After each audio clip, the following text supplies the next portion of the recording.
Assalamualaikum warahmatullahi wabarakatuh. Teman-teman, perkenalkan, nama saya Ade Dadan dan rekan saya. Kami dari Prodi PGMI ingin mempresentasikan mata kuliah konsep dasar PKN dengan materi tentang Undang-Undang Dasar 1945 dan perubahannya. Di sini saya akan membahas tiga materi, yaitu sejarah Undang-Undang 1945, pengertian Undang-Undang Dasar 1945, dan fungsi Undang-Undang Dasar 1945. Yang pertama yaitu sejarah Undang-Undang Dasar 1945, yaitu dirancang sejak 29 Mei 1945 sampai 16 Juni 1945 oleh Badan Penyelidik Usaha-Usaha Persiapan Kemerdekaan Indonesia, atau yaitu bisa disingkat PPUPKI, atau dalam bahasa Jepang dikenal dengan Dokuritsu Junbi Yo Osakai, yang beranggotakan 21 orang dan diketuai oleh Insinyur Soekarno dan wakilnya yaitu Muhammad Hatta. Dengan 19 orang anggota yang terdiri dari 11 orang wakil dari Jawa, 3 orang dari Sumatera, dan masing-masing 1 wakil yaitu dari Kalimantan, Maluku, dan Sunda Kecil. Lanjut pada pembahasan berikutnya, yaitu pengertian Undang-Undang Dasar 1945, yaitu Undang-Undang Dasar 1945 sebagai negara yang berdasarkan atas hukum. Tentu saja Indonesia memiliki konstitusi yang dikenal di Indonesia.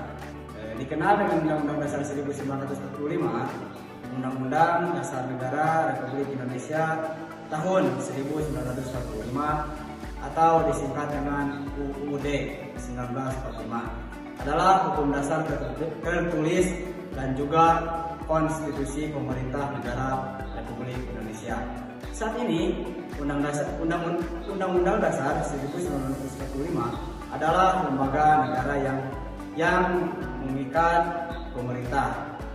Adapun lembaga-lembaga negara yaitu lembaga masyarakat dan juga mengikat setiap penduduk yang berada di wilayah negara Republik Indonesia.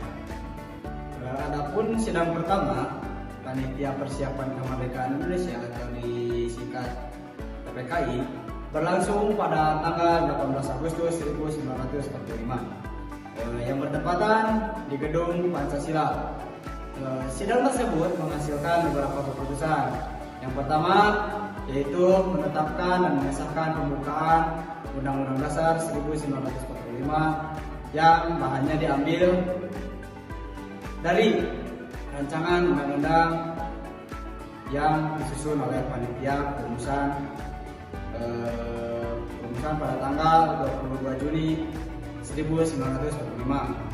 Yang kedua yaitu menetapkan dan mengesahkan Undang-Undang Dasar 1945 yang bahannya hampir seluruhnya diambil RUU yang disusun oleh panitia berancang Undang-Undang Dasar 1945 Undang-Undang Dasar 1945 tanggal 16 Juni 1945. Terus yang terakhir, yang ketiga, yaitu memilih ketua Persiapan Kemerdekaan Indonesia Ir Soekarno sebagai presiden dan wakil ketua Dr. Andes Muhammad Hatta sebagai wakil ketua presiden, dan pekerjaan presiden untuk sementara waktu dibantu oleh Panitia Persiapan Kemerdekaan Indonesia yang menjadi komite nasional.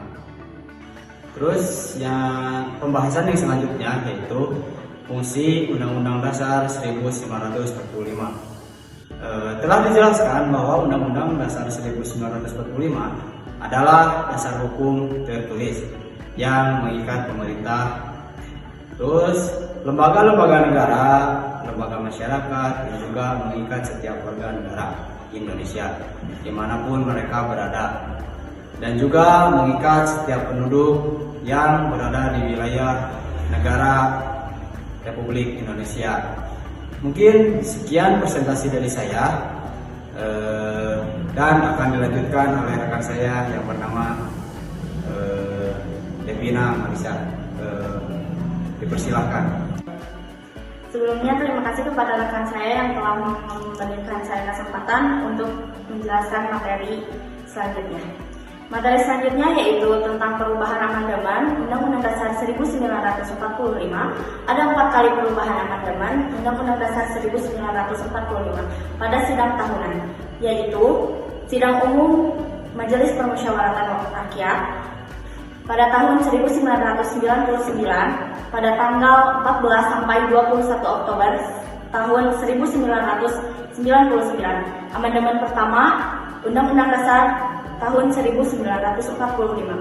Yang selanjutnya yaitu sidang tahunan Majelis Permusyawaratan Rakyat tahun 2000 tanggal 7 sampai dengan tanggal 18 Agustus tahun 2000. Amandemen kedua Undang-Undang Dasar 1945.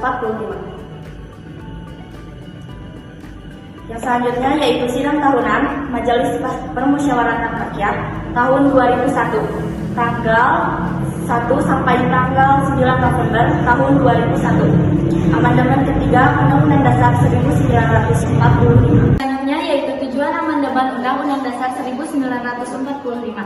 Tujuan amandemen Undang-Undang Dasar 1945 adalah untuk menyempurnakan aturan dasar kehidupan berbangsa dan bernegara agar sesuai dengan kebutuhan dan perkembangan zaman.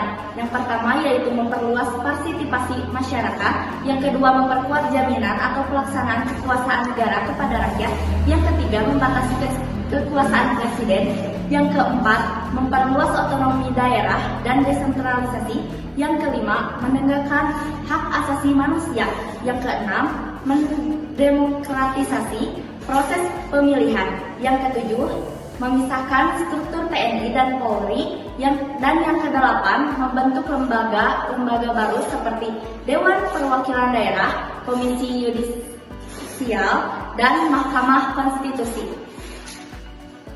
Jadi kesimpulannya, sekian pembahasan singkat mengenai definisi dari Undang-Undang Dasar 1945. Pembahasan kali ini tidak hanya membahas definisi dari Undang-Undang Dasar 1945 saja, namun juga membahas lebih jauh bagaimana sejarahnya, kedudukan, serta strukturnya sebagai sumber hukum utama di Indonesia.